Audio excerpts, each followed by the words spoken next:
ও মা, মা গো, 2 দিন ধরে কিচ্ছু খাই না মা। মা কটা টাকা দাস না মা, আল্লাহ তোর ভালো করবে। আমার কাছে তো 100 টাকাই আছে, কোনো ভাঙতি নাই। গাড়ি ভাড়া দিয়ে যাবো কিভাবে? কি ব্যাপার, আজকে কলেজে যাও নাই? তুমি আসছো? না, আজকে কলেজে যাই নাই আমি। কেন কলেজে যাও না কেন? বলছিলাম, তুমি রাগ করো না, আমি এই বিষয়টা এখানে সমাপ্ত করতে যাচ্ছি। যেতে চাচ্ছ না মানে? কেন যেতে চাচ্ছ না? শোনো, মেয়ে মানুষ বিয়ের পরে পড়ালেখা করবে কিংবা অন্য কোনো কাজ করবে, সেটা ফ্যামিলির লোক কিংবা বাইরের পাড়া প্রতিবেশী ভালোভাবে নিবে না। তাই আমি এইখানে সমাপ্ত করতে যাচ্ছি। কে কি বললো সেটা নিয়ে মাথা ঘামালে হবে? শোনো, আমাদের স্বপ্ন আমাদেরই পূরণ করতে হবে। দেখো, তুমি আমি যদি একবেলা না খেয়ে থাকি, পাড়া প্রতিবেশী ফ্যামিলি আত্মীয় স্বজন কেউ একবেলা খাবার মুখে তুলে দিবে না।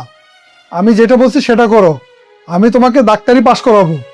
ডাক্তারি পাশ করা কি মুখের কথা? এতগুলো টাকা পয়সা তুমি কই পাবে? দেখো, তুমি আমাকে নিয়ে চিন্তা করো না। আমার ভাগে যতটুকু জায়গা সম্পত্তি পাবো, ওইটুকু বিক্রি করে হলে আমি তোমার লেখাপড়া করাবো। তারপরও আমি তোমাকে ডাক্তার বানিয়ে ছাড়বো, মানুষের সেবা করার জন্য। ঠিক আছে, তুমি যেটা ভালো মনে করো। তুমি যদি বলো, তাহলে আমি কালকে থেকে আবারও কলেজে যাব। ঠিক আছে, তুমি কলেজ যাও। তুমি ফ্রেশ হয়ে নাও, আমি খাবার দিচ্ছি। ঠিক আছে।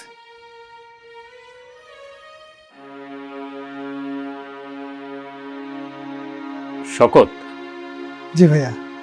ধর এখানে 5 লক্ষ টাকা আছে। এই টাকাটা তোর বউয়ের পড়াশোনায় খরচ করবি। এতগুলো টাকা ওর পড়াশোনার জন্য দিচ্ছেন? বিষয়টা বুঝলাম না। হ্যাঁ ভাইয়া, আমারও সেম প্রশ্ন। আমার লেখাপড়ার জন্য আপনি এতগুলো টাকা দিচ্ছেন, বিষয়টা কেমন না? আর যে সমাজে ঘরের বউ লেখাপড়ার কথা শুনলে লোকে নাক সিটে, আর সেখানে আমার লেখাপড়া করার জন্য আপনি টাকা দিচ্ছেন, বিষয়টা অবাক করার মতো। বিষয়টা আসলে অবাক হওয়ার মতো। শোনো,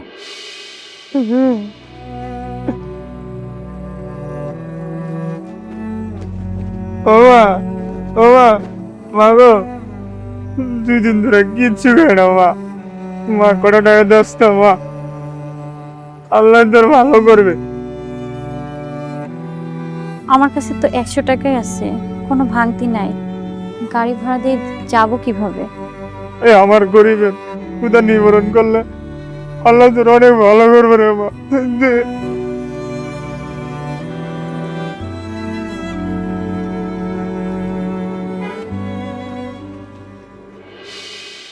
শোনো, আমি যে টাকাটা তোমার পড়াশোনার জন্য দিচ্ছি, এটা কোনো দুনিয়ার লোভ লালসা বা দুনিয়ার কোনো স্বার্থে আমি টাকাটা দিচ্ছি না।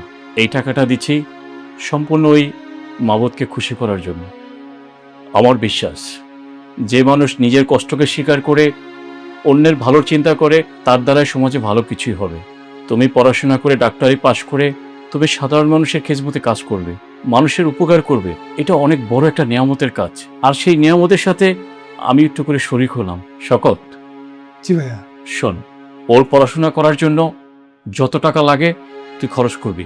তোর কাছে যদি টাকা নাও থাকে তুই আমাকে বলবি, কিন্তু তার পড়াশোনা যেন কোনো রকম ঘাটতি না থাকে।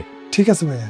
একটা জিনিস ফলো করছিস, ও যখন আমাদের বাড়িতে বউ হয়ে আসে, তারপর থেকে আল্লাহর রহমতে আমাদের অনেক দিক পরিবর্তন হচ্ছে। লোক সমাজ কি বলছে, ফ্যামিলির কে কি বলছে, ওই দিকে তাকাবি না। আর এই বর্তমান সমাজে প্রতিবার কেউ মূল্যায়ন করতে জানে না। আমি ওর মধ্যে প্রতিভা দেখেছি। একজন প্রতিভাবান মানুষ, সে ঘরের বউ হোক, সে ঘরের জামাই হোক, সে ব্যক্তি যেই হোক, তাকে মূল্যায়ন করা উচিত আমাদের। আর আমি চাই ওর এই প্রতিভার মূল্যায়ন আমরা করব। সেজন্য ওর পড়াশোনার দিকে তুই ভালো করে মন রাখবি। বোন, আমার বিশ্বাস তোমার দ্বারাই এই সমাজে ভালো কিছু হবে। আমি যেন আপনার এই বিশ্বাসের মর্যাদা রাখতে পারি, আপনি আমার জন্য দোয়া করবেন। ইনশাআল্লাহ, তোমার জন্য আমার সবসময় দোয়া। তাহলে তোমরা ভালো থেকো। না না ভাইয়া, দুপুরে খাবারটা খেয়ে যান। না, আমি খাবো না, আজান পড়ছে। আমি নামাজ শেষ করে বাসায় যেয়ে খেয়ে নিব। আচ্ছা, কি